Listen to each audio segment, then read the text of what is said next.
Ever find yourself saying yes to those fries with that? Or maybe you've walked out of a restaurant with a pricier bottle of wine than you planned. Well, you've experienced the subtle art of upselling and cross-selling. And today we are diving deep into how restaurants use these techniques to, maybe boost their bottom line a bit. But also, and this is important, enhance your dining experience. Okay, so let's break it down.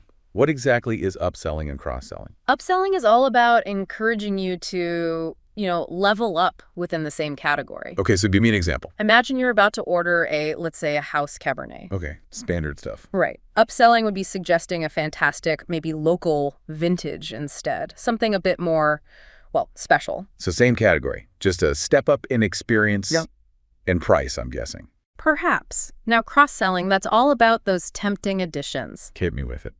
Going back to your Cabernet, a server might suggest their artisan cheese board, as the perfect pairing. Ooh, you're speaking my language. Okay, but I got to be honest, a lot of people hear upselling and they get a bit wary. Is it just a sneaky way to get us to spend more? That's where the done well part is so crucial. Because I can see both sides of it. Absolutely. If a restaurant's doing it right, you shouldn't feel pressured. Right. You should feel like you're being guided toward a more satisfying experience, something you might have missed otherwise. I can see that. Yeah. I mean, I've definitely discovered some new favorite dishes that way, thanks to a server suggestion. But from the restaurant's perspective, are these little extras really making a big difference? You might be surprised. Increased revenue per customer. Okay, so that means It translates to higher profits without needing tons more customers. so they don't have to completely revamp their whole business model to see those profits increase. Exactly. Smart. It can also help manage inventory more efficiently. What do you mean? Well, less waste, for one thing. Less waste is something we all appreciate these days. Exactly. But it goes beyond that, right? Okay, how so? There's also this intangible aspect of enhancing the customer experience. Think about it. A server who recommends a fantastic wine pairing or suggests a side dish that perfectly complements your meal, that elevates the entire dining experience, makes it more memorable. It makes you feel like they're really invested in you having a great time. Precisely. And that builds loyalty. If a customer feels understood, they enjoy that kind of curated experience, they're far more likely to return. So it's kind of a win-win situation if you think about it. Happy customers, happy restaurant owners. But let's get practical. What are some of the strategies restaurants actually use to make this work? Well, it's like a playbook. And there are several key elements. First and foremost, it's the staff. Of course, they're the ones interacting with the diners. Exactly. They are the ambassadors of this whole experience. So training is key then. Absolutely. It's not just, knowing the menu inside and out. Right, because anyone can memorize what's printed on a menu. Exactly. It's also being able to read the customer, understand their preferences, and offer suggestions in a way that feels genuine, not forced, not like a script. Because there's nothing worse than feeling like you're being given the hard sell. The worst. You're there to enjoy a meal, not be bombarded with sales pitches, right? Exactly. There's a fine line between suggestive selling and being pushy. Okay, so we've got our all-star staff, right? What else are these restaurant masterminds thinking about? Let's talk about the menu itself. Okay, you mean like what they actually put on the menu? Well, yes, but also how they present it. Okay, I'm intrigued. Tell me more. Menu engineering. It's crucial. Have you ever noticed how some words on a page just kind of pop out at you? Yeah, like maybe they're in a bigger font or a different color. Exactly. Restaurants use similar tactics to subtly guide your attention. So it's not just about what they put on the menu, but how they present it. Precisely. Those enticing descriptions that make your mouth water, that's menu engineering at work. And don't forget placement. Certain spots on the menu, like the top right corner, Maybe is that? are prime real estate because our eyes naturally gravitate there. They're not just randomly placing dishes on the page. It's all very calculated design. It's like psychology, but with food. Exactly. What else plays into this? Timing is everything. Imagine you've just told your server how much you're enjoying an appetizer. That might be the perfect opportunity for them to recommend a wine that pairs perfectly. They're seizing the moment. Right. A well-timed suggestion can feel less like a sales tactic and more like a genuine attempt to, enhance your meal. Make sure you're getting the most out of the experience. Exactly. Of course, it works both ways. If a diner seems rushed or quiet, that's a cue to maybe hold back on the elaborate upselling. Reading the room or the table, as it were. Precisely. And then there's, well, the holy grail of this whole thing, personalization. Because in the age of personalized everything, why not personalize our dining experiences too? Exactly. And this takes upselling to a whole new level. Imagine a server who remembers your favorite dishes from past visits or asks insightful questions about your preferences to make these really tailored recommendations. Now that's what I call service. But are there restaurants that actually pull this off? More and more these days, right? Absolutely, especially with technology lending a hand. Like what kind of tech are we talking? Think loyalty programs, for example. Okay, yeah, those are everywhere now. Right. So if you're a regular at a place and they track your orders, well, that's a goldmine of info, right? Yeah, for sure. They can probably guess my order before I even sit down. Exactly. And that means they can make some pretty personalized suggestions the next time you dine in. Oh, I see. So it's not just about getting you in the door. It's about keeping you coming back for more. Precisely. Clever. So they're using my love of, say, the double chocolate chip pancakes against me. You could say that. Some places even have those fancy POS systems. POS. Point of sale, you know, Right. those computerized systems they use to ring you up. They can flag things for the servers like, hey, this customer always orders the steak. Maybe mention our new truffle butter. Okay, now that's just dangerous. Truffle butter is my weakness. But what about cross-selling specifically? Any techniques you need to that side of things? Oh, absolutely. A classic one is creating those, irresistible pairing. Pairings, like wine pairings. Wine and cheese, sure. Or suggesting the perfect side dish that just, completes your entree. Okay, so it's about what? Creating a synergy of flavors. Exactly. Where the sum is even greater than the parts. It's like that moment when you realize you can't imagine having one without the other. Like, who orders a burger and doesn't at least consider the fries? Precisely. Or that morning coffee that just begs for a warm, gooey pastry to go with it. Don't even get me started. And that's where things like combo meals and value bundles come into play. Because everyone loves a good deal. Oh, absolutely. It's practically psychology 101, right? Okay, break it down for me. Bundling items together, especially if there's a perceived discount, it makes it easier to justify adding more to that order. So you feel like you're, what, gaming the system a little? A little bit. Plus, it can help those restaurants move certain items, manage their inventory. It's good for business. Smart. So it's like a win-win-win. The customer feels like they got a deal, the restaurant benefits, and the food gets enjoyed instead of wasted. Exactly. Now, are there other tactics besides these combo deals? What about those seasonal menus that pop up? Aren't those like prime cross-selling territory? Oh, absolutely. Limited time offers, seasonal dishes, they all create this sense of urgency. Like if you don't try it now, you might miss out. Oh yeah, I'm a sucker for FOMO, for sure. Right. It's a built-in nudge to step outside your comfort zone and maybe discover a new favorite. And, let's be real, who can resist the allure of limited edition anything? It's like a siren song for our taste buds. And restaurants know it. They'll often use things like, menu inserts or table tents, or they train their servers to really hype up those seasonal specials. It's all starting to make so much sense now, those sneaky, brilliant restaurateurs. But it's not all sunshine and roses, is it? What about when it backfires? What are some of the common mistakes restaurants make when it comes to this whole upselling, cross-selling thing? Ah, yes. Even with the best intentions, it's easy to stumble. Oh, for sure. One of the biggest pitfalls is, well, we touched on it earlier, being too pushy. Like that friend who keeps trying to get you to order another round when you're clearly ready to call it a night. Exactly. There's a fine line between suggestive selling and making the customer feel pressured. A good server, they know how to read those cues. What kind of cues? Body language, mostly.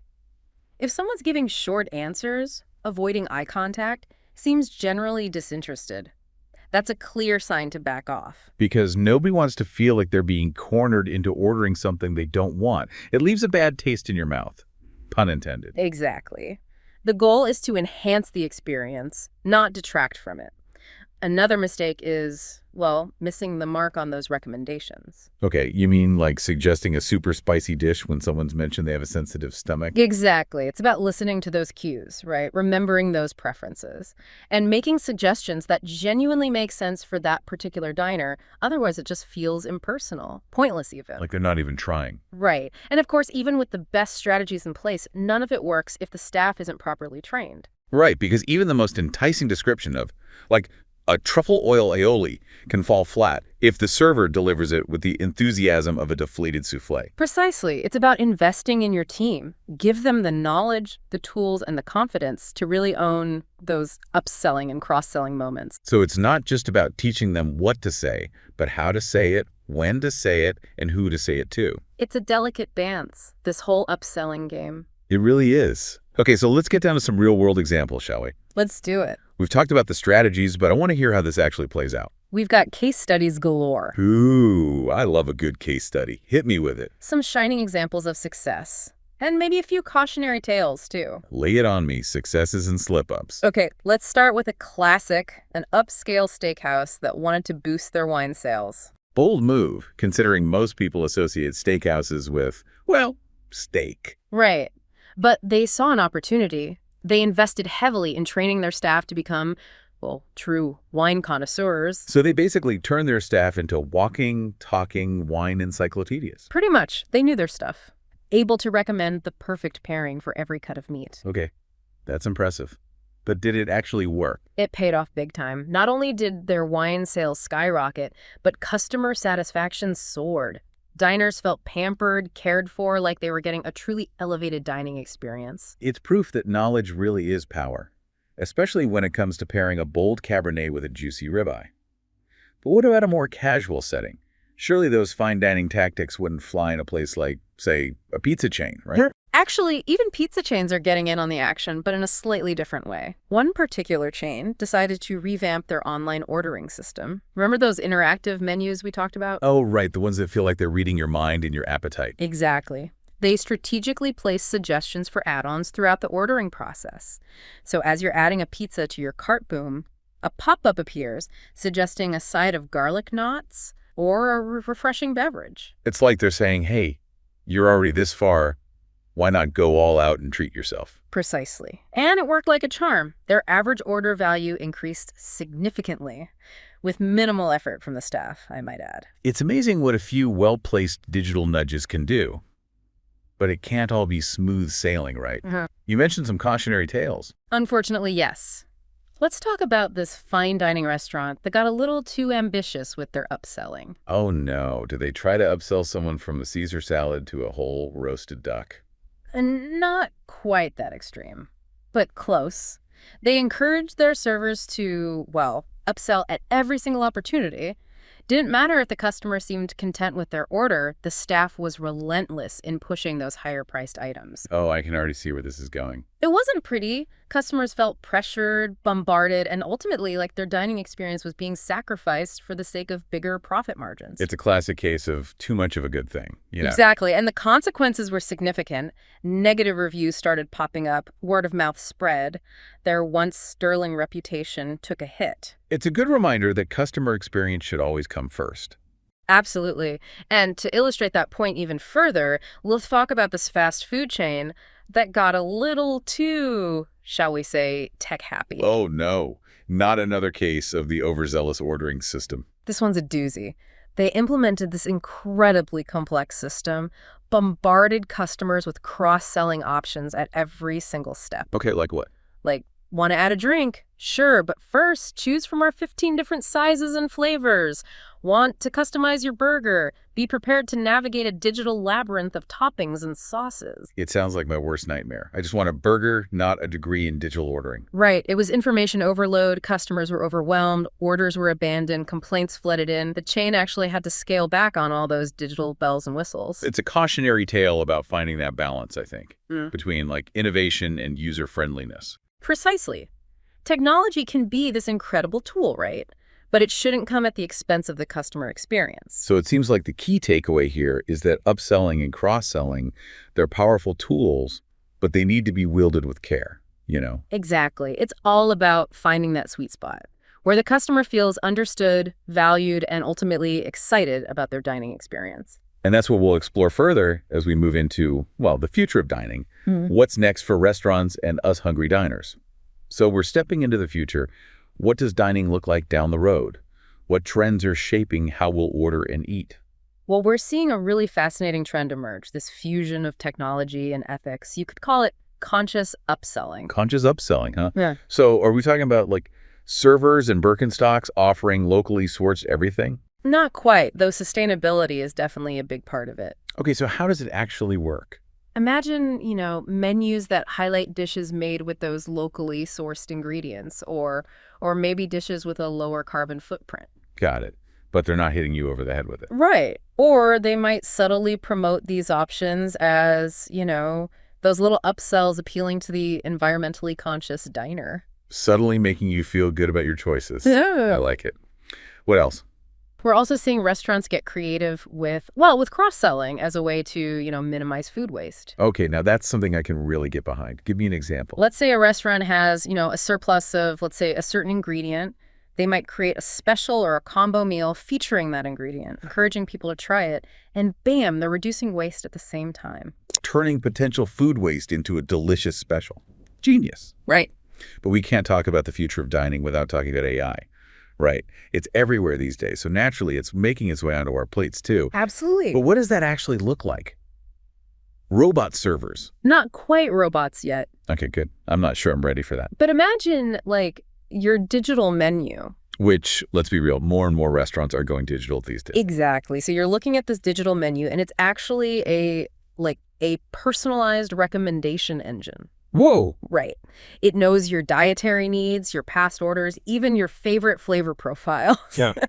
And it tailors those upsells and cross-sells specifically to you. Okay, that's both incredibly cool and a little bit creepy. Like, how well does this restaurant really know me? That's the question, isn't it?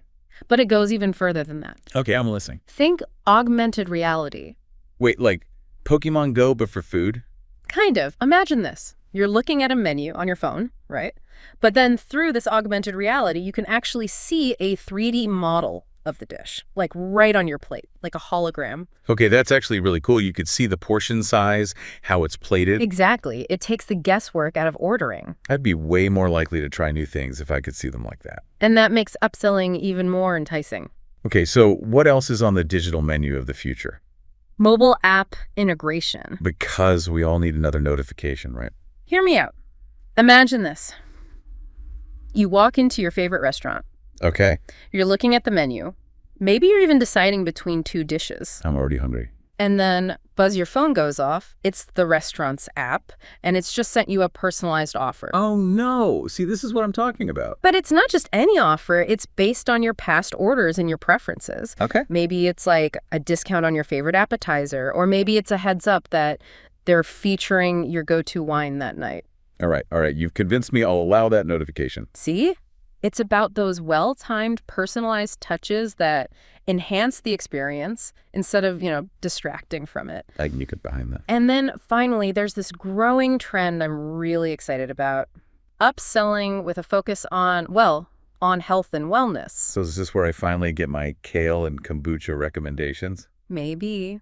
But it's bigger than that. As people become more and more health conscious, they're looking for healthier options even when dining out. Which, let's be real, it could be tough to eat healthy when you're at a restaurant. It can be, and that's where, restaurants come in. We're seeing more and more places offer these healthy upgrades or additions, like swapping out fries for a side salad or adding extra protein to a dish. So it's less about deprivation and more about making those healthier choices. Yeah. Just as appealing as the less healthy ones. Exactly. Wow. This has been eye-opening. I think I'm going to look at restaurant menus a little differently from now on. I have no doubt. This whole interplay between, psychology and technology and good old-fashioned hospitality, it's fascinating. It really is. And on that note, a huge thank you to you for sharing your expertise with us today. My pleasure. Always happy to talk about food. And to all you deep divers out there, we'll catch you next time as we plunge into a whole new topic. Until then, happy eating.